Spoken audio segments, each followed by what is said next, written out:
बिस्मिल्लाहिर्रहमानिर्रहीम। Welcome to the show. मैं हूं आपका मेज़बान रियाज गुल। नाजरीन, every Thursday on Venus TV 8 to 9 PM मैं लेके आता हूं legal show UK law with Riyaz Gul, जिसमें मैं आपकी लाइव फ़ोन कॉल लेता हूं और आपके साथ शेयर करता हूं immigration law and human rights. नाज़रीन, अगर आपको या आपके किसी अजीज़ को इमिग्रेशन से जुड़ा कोई मसला हो तो कॉल करके अपना सवाल पूछ सकते हैं। मैं कोशिश करूंगा कि आपकी ज़्यादा से ज़्यादा मदद कर सकूं। लेकिन अगर किसी का प्राइवेट मैटर हो, कोई कॉन्फिडेंशियल या फैमिली लॉ से मुतल्लिक, या किसी को डिटेल्स एडवाइस चाहिए, तो हमारा ईमेल एड्रेस अभी स्क्रीन पे आपको नज़र आएगा। आप मुझे ईमेल कर सकते हैं। मैं कोशिश करूंगा कि आपको रिप्लाई कर सकूं। क्योंकि प्रोग्राम हमेशा लाइव होता है, टाइम शॉर्ट है, इसलिए हम कोशिश करते हैं कि जितनी से ज़्यादा से ज़्यादा कॉल्स ले सकें। इसलिए जब आप कॉल करें तो प्लीज़ अपने टीवी का वॉल्यूम कम कर लिया करें, या उसको म्यूट पे कर लें, या दूसरे रूम में चले जाएं, ताकि आपके और मेरे कम्युनिकेशन में प्रॉब्लम ना आए और हम ज़्यादा से ज़्यादा कॉल ले सकें। तो नाज़रीन, बिला वक्त ज़ाय किए बढ़ते हैं आज की फ़र्स्ट कॉल की तरफ। जी फरमाइए। हेलो, अस्सलाम वालेकुम। जी वालेकुम अस्सलाम। सर, मेरा ये क्वेश्चन है कि हम यहाँ पे एज ए विजिटर्स आए थे और ठीक हमें यहाँ पे आए हुए अराउंड 7 इयर्स कंप्लीट होने लगे हैं अगस्त में। और ठीक मेरे यहाँ पे 2 बच्चे हैं। एक बच्ची मेरे पीछे से हम लेके आए थे, वो 2 साल की थी, और एक मेरी यहाँ पे बॉर्न हुई है और वो 6 साल की यहाँ पे हो रही है। ठीक लेकिन हमें यहाँ पे 7 साल कंप्लीट होने लगे हैं, जो बच्चा हमारे साथ यहाँ पे आया था। ठीक तो सर, हम एज ए विजिटर आए थे और हम यहाँ ओवर स्टे हो गए और हम यहाँ पे जारी बात है इसी तरह रुके। हमारे बच्चे स्कूल भी जाते हैं और हमें एक एड्रेस पे रहते हुए अराउंड 4 इयर्स भी हो गए हैं, और मेरे सारे रिलेटिव इसी कंट्री में होते हैं। मुझे सुनने को आ रहा है कि 7 इयर्स की पॉलिसी में भी अब वीजे नहीं दे रहे और कुछ इस तरह का भी है। तो क्या सर उस कैटेगरी में हम लोग आते हैं, क्योंकि हम एज ए विजिटर आए थे और हम यहाँ पे ओवर स्टे हैं? प्लीज आपको मुझे इसको अगस्त में अच्छे से 7 बता। ईयर्स होंगे कि 4 ईयर्स होंगे? नहीं, मुझे 7 इयर्स कंप्लीट हो रहे हैं। ठीक, आपकी कॉल का शुक्रिया। देखें, 9 जुलाई 2012 को यूके होम ऑफिस ने एक लॉ पास किया था। उसके मुताबिक ये था कि जो लोग अपने बच्चों के साथ यहाँ पे एक मैक्सिमम टाइम जो कि 7 ईयर्स था, अगर आप यहाँ पे गुजार लेते हो तो इट मीन्स कि आपने अपनी लाइफ को यहाँ पे इस्टेब्लिश कर लिया। On the base of the 7 years बच्चों के साथ गुजारते हुए आप यहाँ पे एप्लीकेशन कर सकते हैं। अब लॉ बनाया, बिल्कुल वो लॉ एग्जिस्ट करता है, उसके मुताबिक लोगों ने एप्लीकेशन करनी शुरू कर दी। अब बहुत सारी एप्लीकेशन हुई हैं, लेकिन अनफॉर्चुनेटली देखने में आ रहा है सम केसेस में होम ऑफिस इस तरह की एप्लीकेशन को अब रिफ्यूज़ कर रहा है। लेकिन होम ऑफिस एक और एंगल से देख रहा है। हम अपने जितने भी क्लाइंट्स हैं उनको ये एडवाइस कर रहे हैं कि अगर तो आप अप्लाई करें, वीज़ा मिल जाए, फिर ना अगर नहीं मिलता तो आपको बिल्कुल उस डिसीजन को चैलेंज करना चाहिए।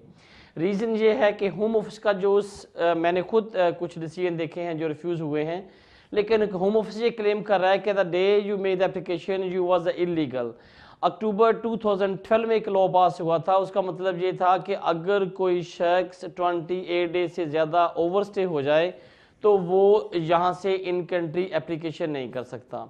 अब उसका मतलब ये था कि अगर आप यहाँ पे लीगली या किसी भी कैपेसिटी में लीगल यहाँ पे रहते हैं और अनफॉर्चुनेटली आपने वीज़ा एक्सपायर होने तक अपनी एप्लीकेशन नहीं की फॉर द एक्सटेंशन के लिए, और अब उससे 28 डेज़ का टाइम बार हो गया, तो अब आप फर्दर कोई एप्लीकेशन करेंगे अंडर द इमिग्रेशन रूल्स तो अनफॉर्चुनेटली वो रिफ्यूज़ हो जाएगी। लेकिन क्योंकि ये 7 ईयर्स वाली पॉलिसी ये डिफरेंट कैटेगरी है, इसमें वो इमिग्रेशन रूल्स के अलावा apart from the immigration rule यहाँ पे ह्यूमन राइट्स इस्टेब्लिश हो रहे हैं। इसलिए जितने भी जो केस वर्कर्स हैं या होम ऑफिस है, मैं बड़ा क्लियरली कैटेगोरिकली ये कहता हूँ कि बिल्कुल वो इसमें रॉन्ग हैं। जो उनके डिसीजंस आ रहे हैं वो under the immigration rule consider कर रहे हैं। हालांकि ये जितनी एप्लीकेशंस हैं ये सारी out of the immigration rules under the human rights हम लोग अप्लाई कर रहे हैं, लेकिन देखने में ये आ रहा है कि ये प्रॉब्लम हो रही है। जो आपका क्वेश्चन था, आपने अगस्त में अप्लाई करना है, 7 ईयर्स हो रहे हैं, बिल्कुल आप वरी नहीं करें, अप्लाई करें। अगर वीज़ा मिलता है वेरी गुड, अगर नहीं आता बिल्कुल आपके पास स्ट्रॉन्ग आर्गूमेंट्स हैं, आप उसको चैलेंज करें और होम ऑफिस को बिल्कुल इस पर रिकन्सिडर करना पड़ेगा या कोर्ट में जाके ये आपके फेवर में डिसीजन जाएगा। क्योंकि आपकी जो एप्लीकेशन है वो under the human rights and the immigration rules है, लेकिन जो होम ऑफिस वाले इस तरह की एप्लीकेशन को सिर्फ और सिर्फ under the immigration rule consider refuse कर रहे हैं। आप वरी नहीं करें, जब 7 ईयर्स हो, बाकी डॉक्यूमेंट्स पूरे करते हुए तमाम डॉक्यूमेंट्स साथ लगा के आप अप्लाई करें, होपफुली गुड रिजल्ट आएगा। आपकी कॉल का शुक्रिया। बढ़ते हैं नेक्स्ट कॉल की तरफ। जी फरमाइए।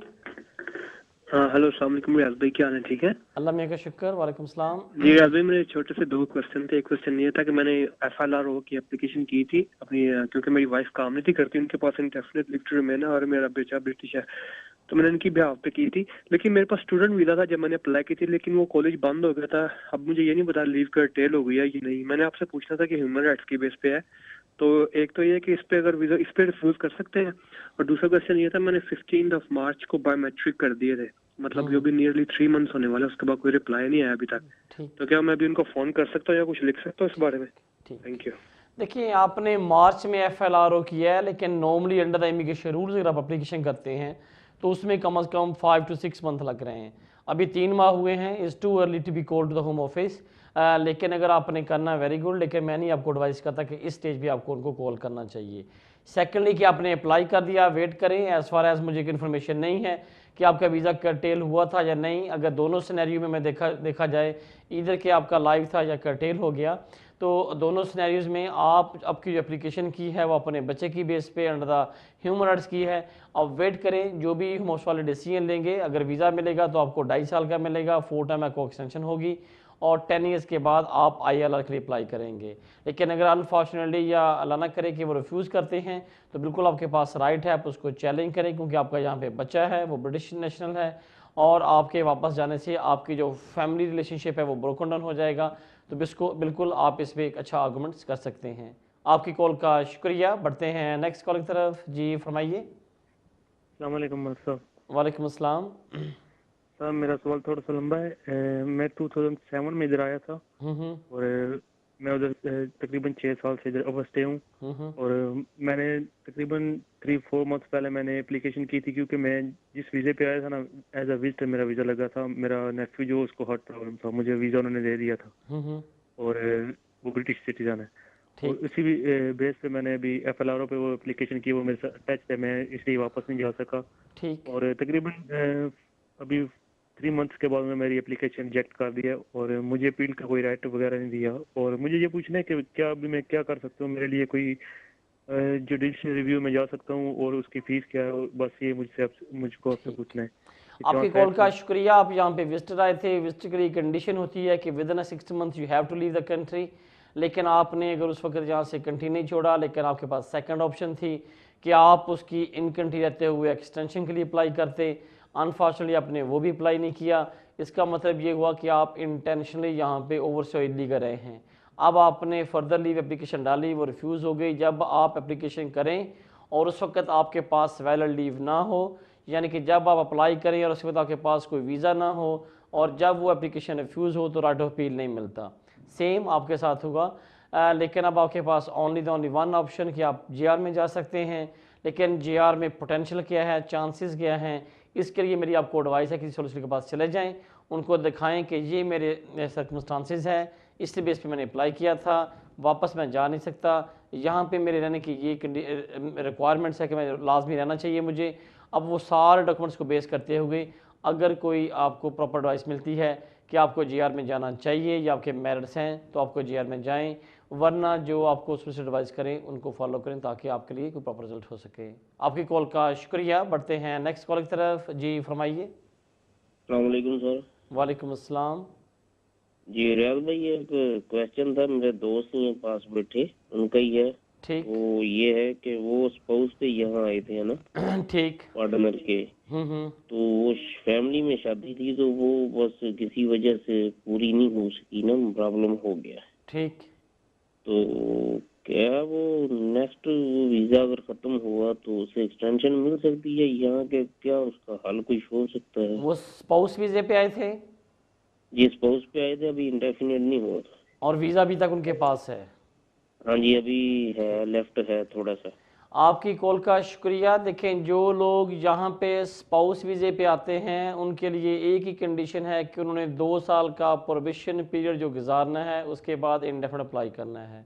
जब इंडेफिनिट अप्लाई करना होता है तो उन्होंने इस्टेब्लिश करना होता है कि हमारा जो रिलेशनशिप है स्टिल सबसिस्टिंग है और हमने जो 2 साल इकट्ठे रहे हैं उसके हमारे पास जो तमाम डिफरेंट करस्पॉन्डेंस है, वो डॉक्टर का लेटर, किसी किस्म काउंसलर का लेटर, कोई bill, utility bills, bank statement, ये सारी चीज़ें अटैच करते हुए और उसके जो स्पाउस है उसका पासपोर्ट और उसकी इंटेंशन कि वो इसको अभी स्पॉन्सर कर रही है ताकि इसको वीज़ा मिल सके। लेकिन अगर अनफॉर्चुनेटली कोई यहाँ पे स्पाउस वीज़े पे आए और उनका रिलेशनशिप में प्रॉब्लम आ जाए और वो अगर किसी सूरत में कोई विक्टिम है कि उसके जो इन लॉज की तरफ से या फैमिली की तरफ से उससे कोई ज़्यादती हुई है, कोई प्रॉब्लम आई है, तो फिर एक ऑप्शन और होती है कि जिसको बोलते हैं डोमेस्टिक वायलेंस की बेस पे अप्लाई करते। लेकिन इसमें इस्टेब्लिश करना या उसकी अगर रिक्वायरमेंट्स हैं काफ़ी टफ़ हैं। अगर तो बिल्कुल ये वैसे सुलह सफाई से कोई इशू नहीं, ये खुद छोड़ के आए हैं, फिर अनफॉर्चुनेटली वेरी हार्ड होगा इनको लेना। लेकिन अगर ये समझते हैं कि इनके साथ ज़्यादती हुई है या he is a victim of the domestic violence, तो फिर आप डोमेस्टिक वायलेंस के अंडर आप एप्लीकेशन कर सकते हैं। डिपेंड अगेन बेस्ट के जो रीजंस हैं ताकि किसी से डिस्कस करें सोलिसिटर के साथ जाके और अपने तमाम जो फैक्ट्स हैं, जो डॉक्यूमेंट्री एविडेंस जाके दिखाएं ताकि वो आपके डॉक्यूमेंट्स को देखते हुए ये असेस कर सके कि क्या आपको डोमेस्टिक वायलेंस के बेस पे अप्लाई कर सकते हैं या नहीं। लेकिन साथ ही साथ आपके पास क्योंकि वीज़ा है, अब आपके पास और भी ऑप्शंस हैं। बेस्ट होगा कि सोलिसिटर को मिलें ताकि उससे डिस्कस करें कि अगर मुझे स्पाउस की बेस पे नहीं तो और मेरे पास क्या ऑप्शन है कि मैं अपने आप को यहाँ पे सेटल करने के लिए या फर्दर लीव के लिए अप्लाई कर सकूँ। आपकी कॉल का शुक्रिया। बढ़ते हैं नेक्स्ट कॉल की तरफ। जी फरमाइए। अस्सलाम वालेकुम सर। वालेकुम अस्सलाम। सर मैं राशिद हुसैन बोल रहा हूँ बर्मिंघम से। जी राशिद साहब। सर मेरे 2 सवाल हैं छोटे से। एक, मैं इधर स्टूडेंट आया था और मैंने ब्रिटिश सिटीजन से शादी की थी। ठीक। तो पिछले साल की थी। अभी मेरा जवाब आया, उन्होंने अपील भेज दी है कि जो मेरी वाइफ है वो ब्रिटिश सिटीजन नहीं है। कोई आपने एविडेंस नहीं लगाया, लेकिन मेरा पासपोर्ट एवरीथिंग उनके पास है, वो ब्रिटिश बोर्न है, हर चीज ब्रिटिश है। ठीक। तो मैं अब उनको क्या प्रूफ दूं, उन्होंने कहा है। और दूसरा मेरा सवाल है कि मेरी सिस्टर इधर स्पाउस वीजे पे आई थी, तो उन्होंने 2 साल का पीरियड पूरा कर लिया था। ठीक। तो उन्होंने पता नहीं था उनको, उन्होंने इंग्लिश टेस्ट पास नहीं किया था, फिर उन्होंने भेजा था, लेकिन उन्होंने फिर एक्सटेंशन भेज दिया 3 साल के लिए। ठीक। तो अभी वो इंडेफिनेट के लिए अप्लाई कर सकती हैं या कि वेट करना पड़ेगा? ठीक। जो फर्स्ट क्वेश्चन था, आपने अप्लाई किया, क्लेम किया कि मेरी वाइफ ब्रिटिश नेशनल है, पासपोर्ट अटैच किया। मुझे लगता है कि शायद आप अपने डॉक्यूमेंट्स तमाम सारे भेजे हैं, लेकिन आपने अपनी वाइफ की कोई आईडी नहीं भेजी। अगर आपने अपनी वाइफ का पासपोर्ट भेजा है तब भी, अगर आपने नहीं भेजा तब भी, दोनों सिनेरियोज में आपको राइट ऑफ अपील मिल गया है। अब आप उस अपील को अप्लाई करें, उनके खिलाफ जाएं कोर्ट में और जो उन्होंने आपके खिलाफ एलिगेशन लगाए हैं उन तमाम एलिगेशन का डॉक्यूमेंट्री एविडेंस के साथ उसको जस्टिफाई करें।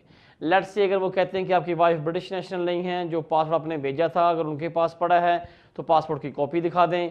अगर उनको आपने सिर्फ पासपोर्ट की कॉपी भेजी थी या DVLA भेजा था तो अगर उनके पास घर में पड़ा है तो वो साल ले जाए कोर्ट में, ताकि उनको पता चले। अगर आप ये कहते हैं कि मेरी वाइफ ब्रिटिश नेशनल है, उसका पासपोर्ट नहीं देते, कोई ID नहीं देते, कोई डॉक्यूमेंट्री एविडेंस नहीं देखते, तो होम ऑफिस जो केस वर्कर है वो कैसे असेस कर ले कि आपकी वाइफ ब्रिटिश नेशनल है। और लेकिन अगर आपने प्रोवाइड नहीं किया तो आपको प्रोवाइड करना चाहिए। लेकिन अगर आपने प्रोवाइड किया है और उन्होंने आपके केस को ओवरलुक किया है, ये तो फिर और स्ट्रॉन्ग केस हो गया आपका कि कोर्ट में जाएं, बताएं हमने ये कागज़ भेजे थे, ये हमारे पास प्रूफ है, उसकी फ़ोटोकॉपी हमारे पास है, ये और सेकेंडरी हमारे पास प्रूफ है। ऑटोमेटिकली आपको वो आपके फेवर में अपील अलाउ कर देंगे। जो सेकंड क्वेश्चन था आपकी वाइफ को, जो सिस्टर का, कि उन्होंने यहाँ पे इंग्लिश पास ना करते हुए अप्लाई किया, क्योंकि जो एप्लीकेशन की कंडीशंस हैं उसमें इंग्लिश जो लाइफ इन UK है वो इंडेफिनिट के लिए मैंडेटरी है। अब आपने वो फिल नहीं किया, अनफॉर्चुनेटली होम ऑफिस ने फिर भी आपके साथ फेवर की है। नॉर्मली केसेस में होता है कि अगर आप अप्लाई करें, लाइफ इंश्योरेंस उनके पास ना हो तो वो आपको टाइम देते हैं कि अपना सर्टिफिकेट प्रोवाइड करें या दोबारा पास करें, हमें दें ताकि हम आपको कंसिडर कर सकें। अगर आपको वो लेटर आया था तो आपने शायद फॉलो ना किया होगा या उसको इग्नोर कर दिया। लेकिन अगर सम टाइम वो भेजें, आपको मिला ना हो या उन्हें भेजा ना हो, वैसे डिसीजन दे दिया, इन किसी भी सिनेरियोज में आपकी ये डिसीजन आपकी फेवर में गया है।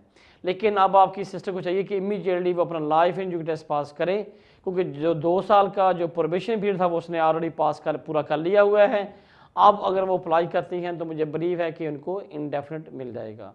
आपकी कॉल का शुक्रिया। बढ़ते हैं नेक्स्ट कॉल की तरफ। जी फरमाइए। जी फरमाइए। मुझे लगता है शायद हेलो जी फरमाइए। मैं जफर बोल रहा हूँ लंदन से। जी जफर साहब फरमाइए। मैं यहाँ पे लंदन में तकरीबन 20-25 साल से सेटल हूँ। ठीक। और मेरी मिसेस को इंडेफिनेट, मेरी मिसेस आई थी 2010 अगस्त 2010 में। उनको स्पाउस वीजा लगा था 2 साल का। ठीक। जो हमने 2012 अगस्त में अप्लाई किया, तो इंडेफिनेट का जो कार्ड आता है, इंडेफिनेट कार्ड, वो उस पे डेट है 12 दिसंबर 2012। ठीक। अब हमने उनका इन नेशनलिटी के लिए अप्लाई करना है, तो मुझे ये पूछना है कि हमें उनकी लंदन में यूके में एंट्री से 3 साल पूरे करने हैं, या जब से इनको इंडेफिनेट लगा है उस वक्त से 1 साल होना चाहिए। ठीक।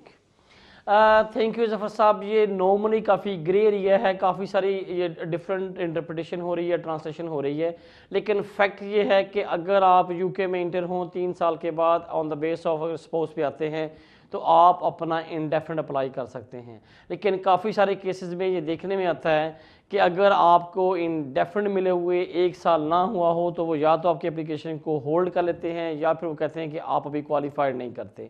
मेरी अपने तमाम व्यूअर्स को या क्लाइंट्स को एडवाइस ये होती है कि आप अपने 2 साल पूरे करते हुए आपने इंडेफिनेट अप्लाई किया, और जब आपको इंडेफिनेट मिल जाए एग्जैक्टली उसके 12 मंथ 1 साल के बाद आप अपनी नेशनलिटी की एप्लीकेशन करें, ताकि आपकी एप्लीकेशन या जो एप्लीकेशन फ़ीस है वो ज़ाय ना हो और आपको बिल्कुल बाय द लॉ आपको वो नेशनलिटी नेशनलाइजेशन ग्रांट कर सकें। मेरी आपको एडवाइस है कि अगर आप दिसंबर 2030 में अप्लाई करेंगे वो बेस्ट होगा। आपकी कॉल का शुक्रिया। बढ़ते हैं नेक्स्ट कॉल की तरफ। जी फरमाइए। जी फरमाइए। अस्सलाम वालेकुम सर। वालेकुम अस्सलाम। सर मेरा क्वेश्चन ये है कि जब रजिस्टर ऑफिस मैरिज रजिस्टर करानी हो क्या क्या चाहिए, और एक्सपायर पासपोर्ट वो एक्सेप्ट करते हैं, प्लीज़ मुझे बताएं। ठीक। जब आपने शादी रजिस्टर करवानी हो, ये सिर्फ़ और सिर्फ जो लोकल काउंसिल के पास जाएं, जो उनका रजिस्ट्रार है वो आपको एक लिस्ट देगा।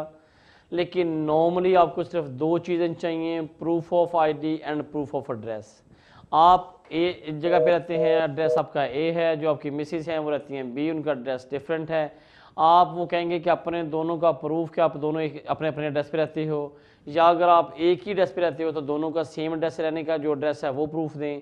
लेकिन साथ अपनी अपनी आईडी देनी है। वो आईडी में आप अपना पासपोर्ट दे सकते हैं, डीवीएलए दे सकते हैं, बर्थ सर्टिफिकेट दे सकते हैं। लेकिन सम काउंसिल ये कहती हैं कि जो आपका पासपोर्ट है वो वैलिड होना चाहिए और आपके पास जो बर्थ सर्टिफिकेट भी होना चाहिए। लेकिन लॉ के मुताबिक सिर्फ़ और सिर्फ जो रजिस्ट्रार है उसकी जॉब चेक करना कि आपका प्रूफ ऑफ एड्रेस और प्रूफ ऑफ आईडी, वो आपका पासपोर्ट है वो बेशक एक्सपायर हो जाए स्टिल आपकी आईडी है, उसके बाद अगर आपके पास बर्थ सर्टिफिकेट है वो दिखा दें, डीवीएलए का जो लाइसेंस है वो दिखा दें, तो ये सफिशेंट आईडी है।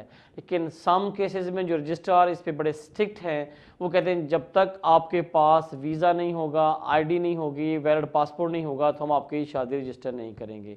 आप उनको चैलेंज कर सकते हैं कि बाय लॉ आप इसको रिक्वायर्ड नहीं कर सकते, लेकिन बताएं क्यों आप इस पर स्ट्रिक्ट हैं। सिर्फ़ और सिर्फ आपका आईडी देखना है, पासपोर्ट है, इवन दो कि ये एक्सपायर है स्टिल इज़ माई पासपोर्ट, और मेरा प्रूफ ऑफ एड्रेस है।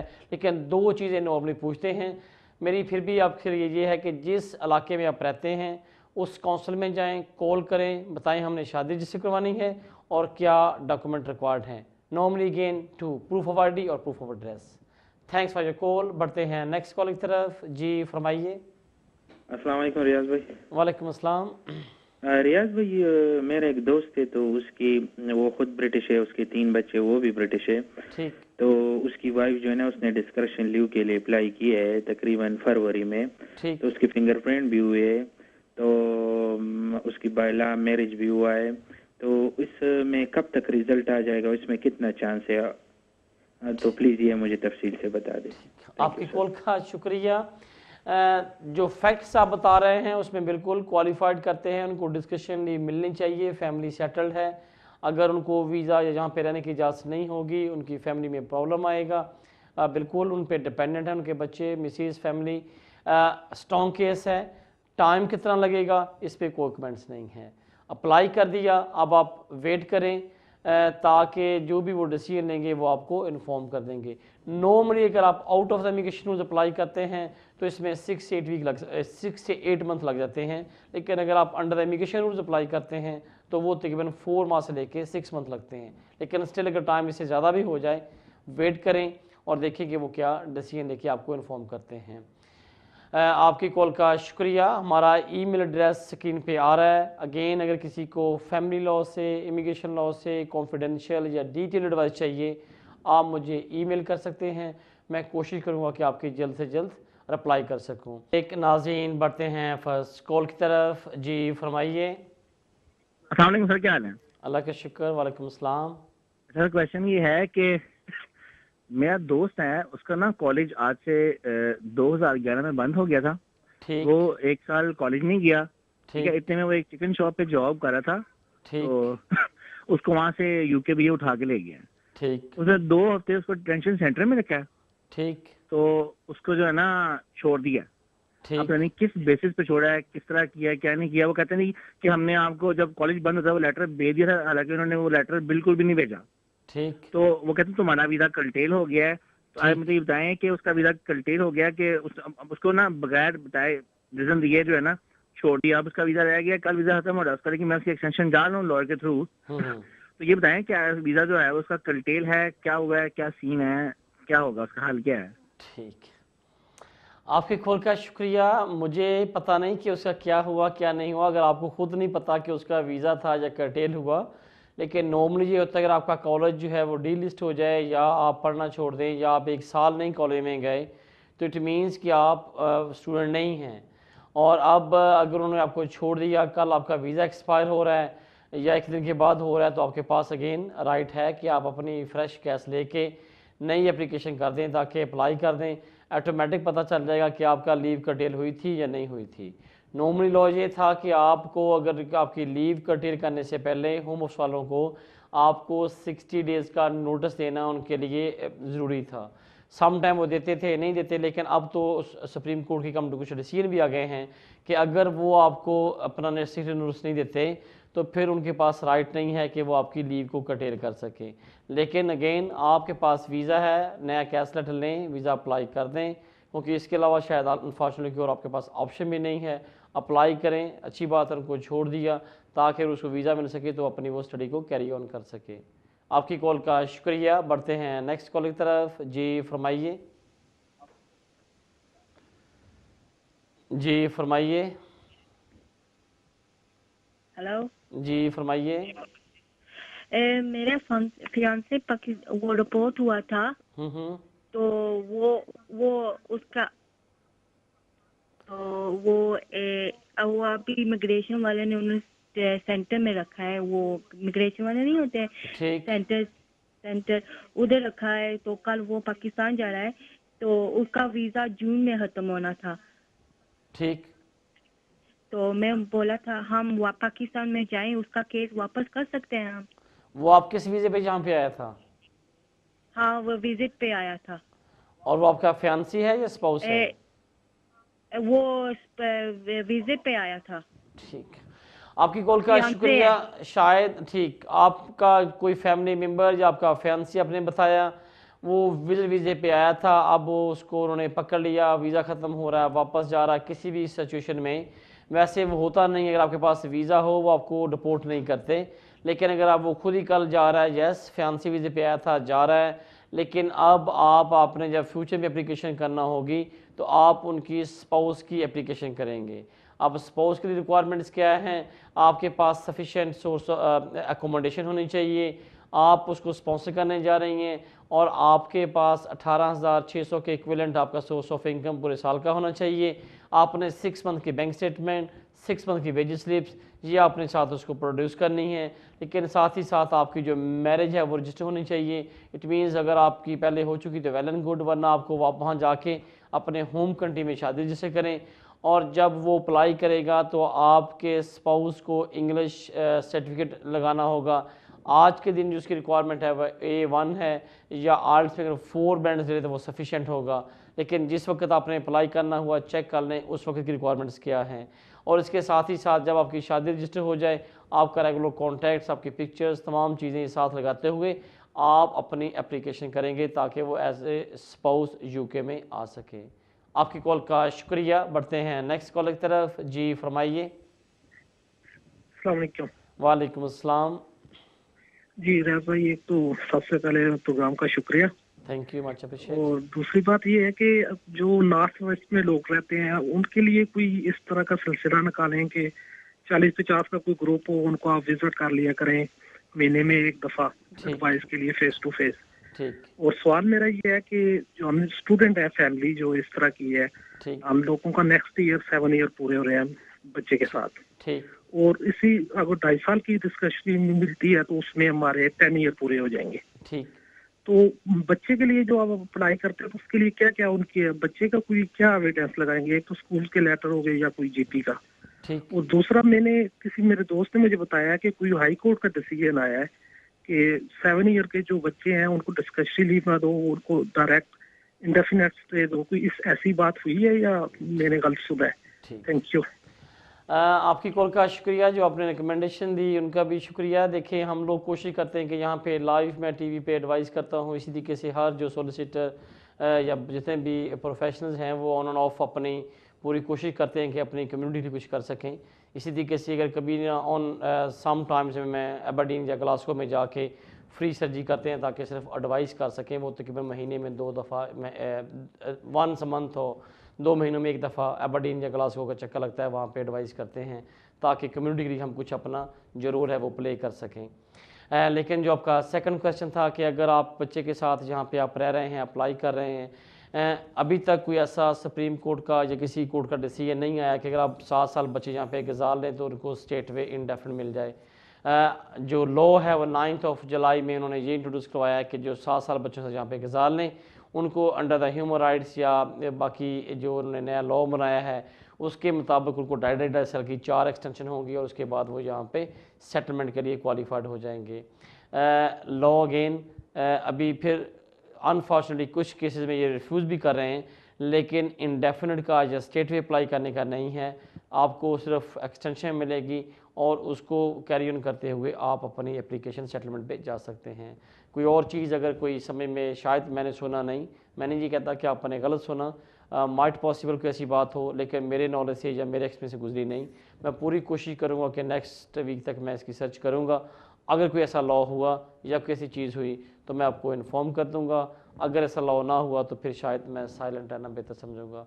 आपकी कॉल का शुक्रिया। बढ़ते हैं नेक्स्ट कॉल की तरफ। जी फरमाइए। अस्सलाम वालेकुम। वालेकुम अस्सलाम।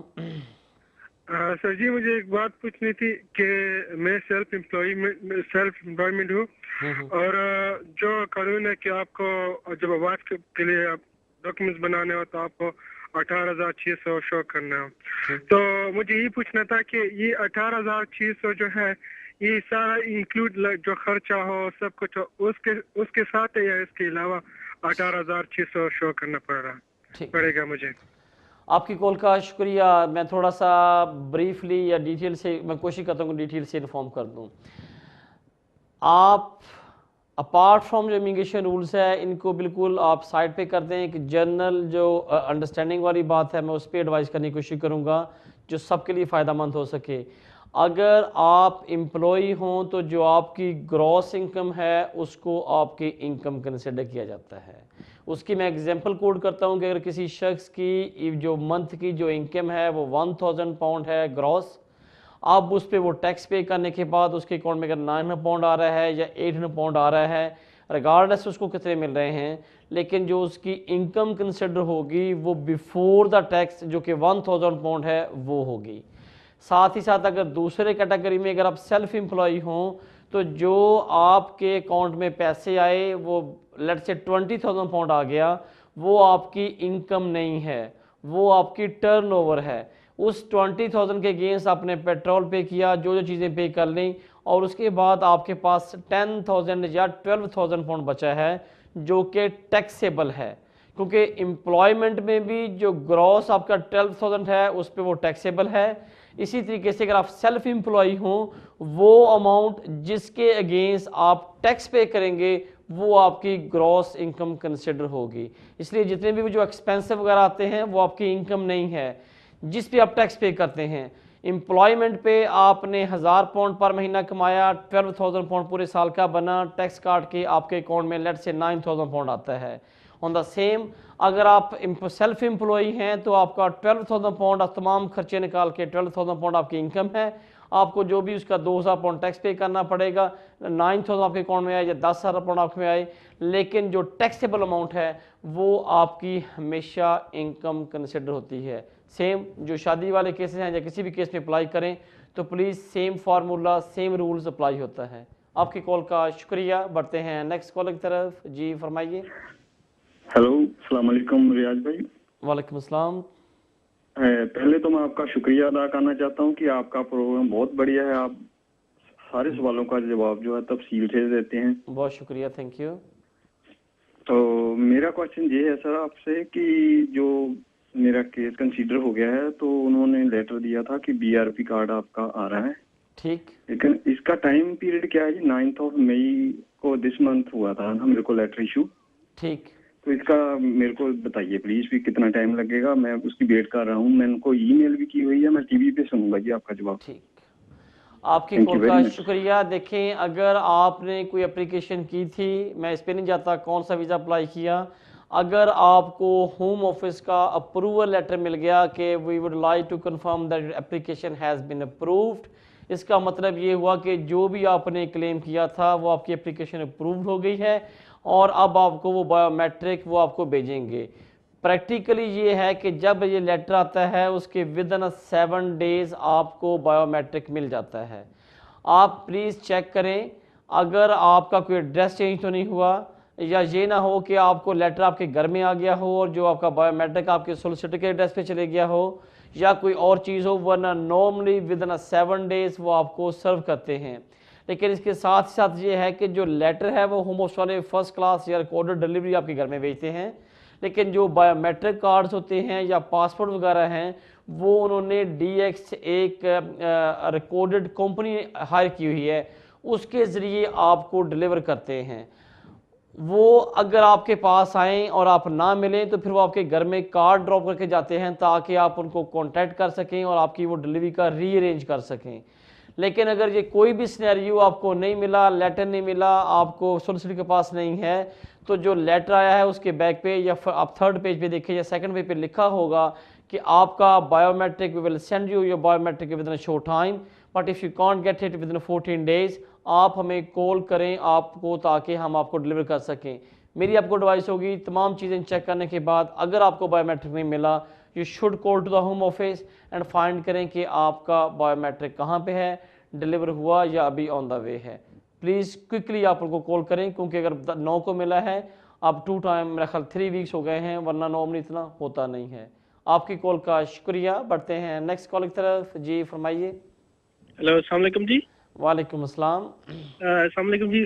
मैं ट्राई करूंगा कि आपका कम से कम वो कर लूं। मेरे 3-4 क्वेश्चन हैं कि वो इस तरह के मेरी शादी हो चुकी है इधर, तो मैंने रजिस्टर मैरिज भी करवा चुका हूं इधर, तो आप बता सकते हैं कि क्या क्या मुझे चीज़ें चाहिए होंगी उसके लिए, और ये कि जो जुलाई में चेंज हो रहे हैं रूल्स उसके लिए भी थोड़ा सा बता दीजिए कि मेरे लिए कोई ऐसी खतरे वाली बात तो नहीं।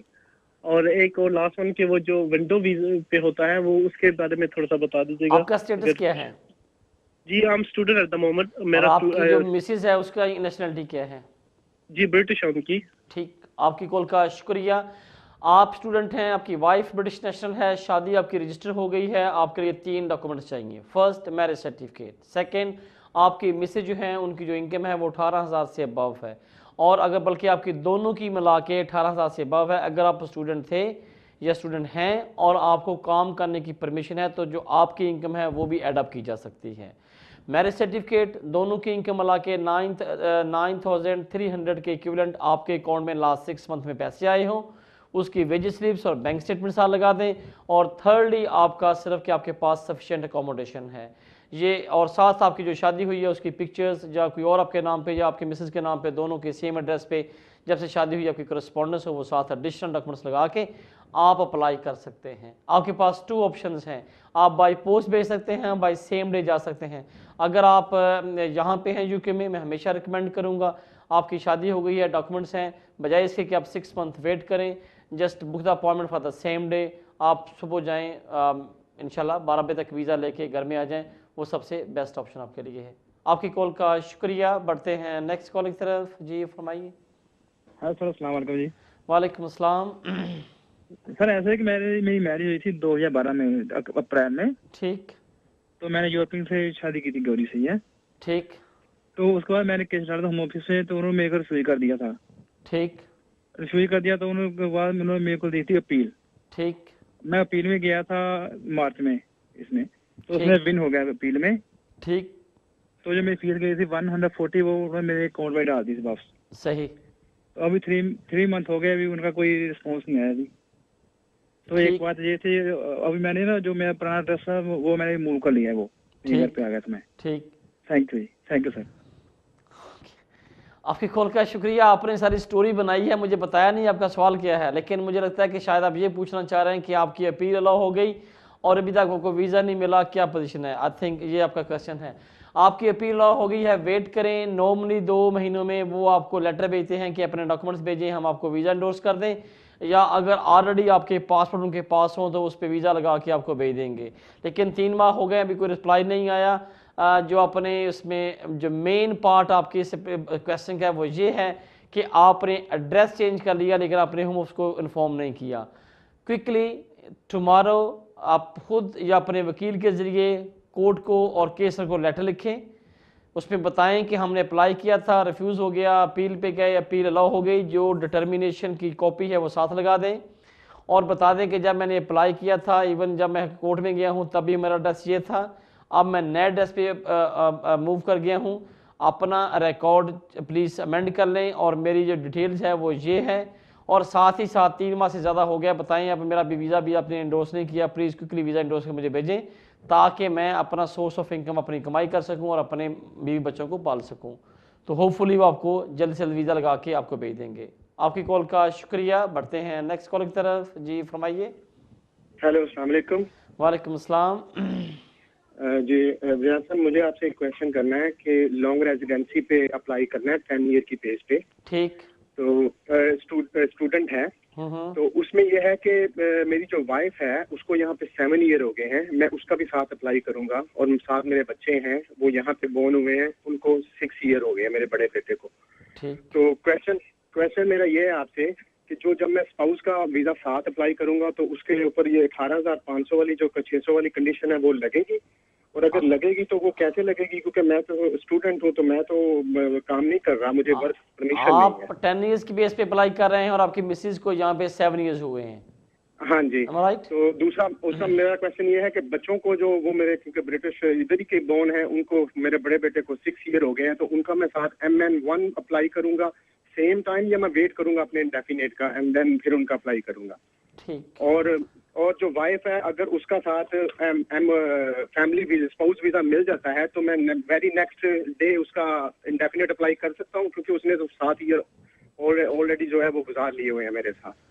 ठीक, आपकी कॉल का शुक्रिया।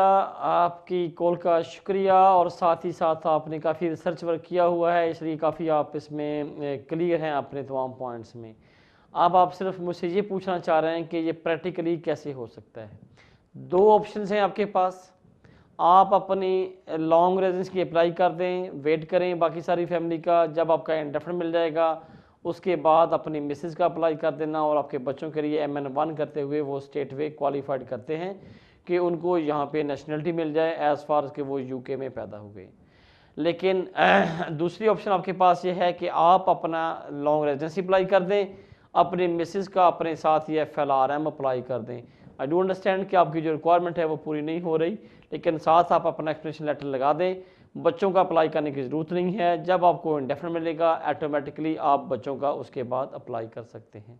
आपकी कॉल का शुक्रिया। बढ़ते हैं नेक्स्ट कॉल की तरफ। जी फरमाइए। हेलो। जी फरमाइए। अस्सलाम वालेकुम। ये हम लोग 2007 में आए थे मिडिल ईस्ट कंट्री से। मेरा 3 साल का वर्क परमिट हमारा हुआ था फैमिली के साथ। उसके बाद 2 साल की एक्सटेंशन ना हो सकी किसी वजह से, और हमने 2010 के एंड पे हमने अप्लाई कर दिया था ह्यूमन राइट्स का। तो अब हमें 6 इयर्स जैसे कंप्लीट होने वाले हैं, नेक्स्ट ईयर 7 इयर्स हो जाएंगे। लेकिन मेरे हस्बैंड को इस दौरान यानी डिजीज हो गई ऐसी कि जैसे जो क्योर नहीं है पूरी तरह से, और वो डॉक्टर्स कहते हैं वो उस हिसाब से काफी यंग है, और उनकी रिपोर्ट के सारे लेटर्स भी दिए उनकी कंडीशन के बारे में। लेकिन उसके ILR के लिए अप्लाई तो किया था, लेकिन अभी तक वैसे कोई जवाब नहीं आया। 6 मंथ तो हो गए हैं, लेकिन उनकी कंडीशन कभी कभार ऐसी हो जाती है कि बेचारे बिल्कुल काम भी नहीं जैसे कर सकते, और फैमिली की जिम्मेदारी उन पे, और बहुत मुश्किल टाइम हम लोग गुजार रहे हैं। तो क्या हमारे कोई चांसेस हैं कि चलिए अगर इस तरह से ना सही एटलीस्ट 7 इयर्स के बाद कोई हमारा केस स्ट्रांग है या नहीं? पहले भी हमारा बहुत खराब जिसने करना था कर दिया, हम बहुत आप बच्चों के साथ हैं यहाँ पे रहते हुए 7 इयर्स हो गए? आपके बच्चों के साथ 7 साल यहाँ पे हो गए हैं? हाँ नहीं, 7 साल अभी नेक्स्ट ईयर हो जाएंगे अगस्त में। आपके को बच्चे हैं यहाँ पे? जी हाँ जी, मेरे 3 बच्चे हैं, तीनों स्कूल में पढ़ते हैं, और बड़ा बेटा 15 का भी हुआ है, और उसको यानी तीनों स्कूल में जाते हैं। आते साथ ही उन्हें स्कूल में डाल दिया था, स्कूल में जाते हुए भी उन्हें 6 साल हो गए हैं। नेक्स्ट ईयर उन्हें भी 7 ईयर कंप्लीट हो जाएंगे। आपकी कॉल का शुक्रिया। आपने मुझे बताया कि शायद आप लीगली यहाँ पे वर्क परमिट के बेस पे आए थे, अनफॉर्चुनेटली आप उसको कैरी ऑन नहीं कर सके। आप बिल्कुल 9 जुलाई के लॉ के मुताबिक अगर कोई शख्स बच्चों के साथ यहाँ पे 7 साल गुजार ले और उसकी बेस पे वो इंटाइटल है कि वो यहाँ पे फर्दर लीव के लिए यहाँ पे अप्लाई कर सके। अब आपके बच्चों में तो बिल्कुल, क्योंकि उन्होंने जो आपका अपनी जो लाइफ का जो पीक टाइम है वो UK में गुजारा, आप जैसे बता रहे हैं कि उनकी 16 इयर्स 14 इयर्स या ये एज है, क्योंकि बिल्कुल ये एज बड़ी मेन एज है जिसमें उन्होंने सारे का सारा यहाँ पे टाइम गुजारा है एजुकेशन की। अब वो इस कल्चर से फेमिलियर हो गए या इसके यूज्ड टू हो गए, अब इसके बाद वो कहीं और जाके यहाँ पे सेटल होने के लिए मुश्किल है। बिल्कुल 7 इयर्स पूरे करते हुए आप क्वालिफाइड करेंगे कि यहाँ से एप्लीकेशन करें। एज़ फार एज़ आपके बच्चों की एज जो 18 साल से अबव ना हो, से उससे पहले अगर आपके 7 साल पूरे हो जाएंगे तो बिल्कुल मेरी आपको स्ट्रॉन्गली एडवाइस है आप इमीडिएटली 7 इयर्स पूरे होने पे अप्लाई करें, बिल्कुल आपको कोई अच्छा रिस्पॉन्ड मिलेगा। जो आपने ऑलरेडी अप्लाई किया हुआ है सेटलमेंट के लिए, मुझे पता नहीं, शायद आपने ह्यूमन राइट्स भी किया होगा, अच्छी बात है, उसको पेंडिंग रहने दें। अगर वो उसको कंसिडर करते हैं वेरी गुड, अगर नहीं करते तो जब नेक्स्ट ईयर आपके 7 इयर्स होंगे तब आप एक फ्रेश एप्लीकेशन करें, ताकि वो एप्लीकेशन आपकी under the immigration rules and the human rights होगी और उसको केस वर्क को कंसिडर करना और आपकी फेवर में डिसीजन करने में आसानी होगी। आपकी कॉल का शुक्रिया। बढ़ते हैं नेक्स्ट कॉल की तरफ। नाजरीन, हमारा ईमेल एड्रेस स्क्रीन पे आ रहा है। मेरा और आपका साथ यहाँ तक जिन्होंने हमारे प्रोग्राम में कॉल किया और सराहा, उनका शुक्रिया। जिनकी हम कॉल नहीं ले सके उनसे मुलाकात होगी नेक्स्ट थर्सडे। अगेन इमिग्रेशन से, फैमिली लॉ से या किसी भी लॉ से मतलब कोई कॉन्फिडेंशियल डिटेल एडवाइस चाहिए हो तो आप मुझे ईमेल कर सकते हैं ताकि मैं आपको रिप्लाई कर सकूं। मुझे इजाज़त दीजिए। अल्लाह हाफिज़।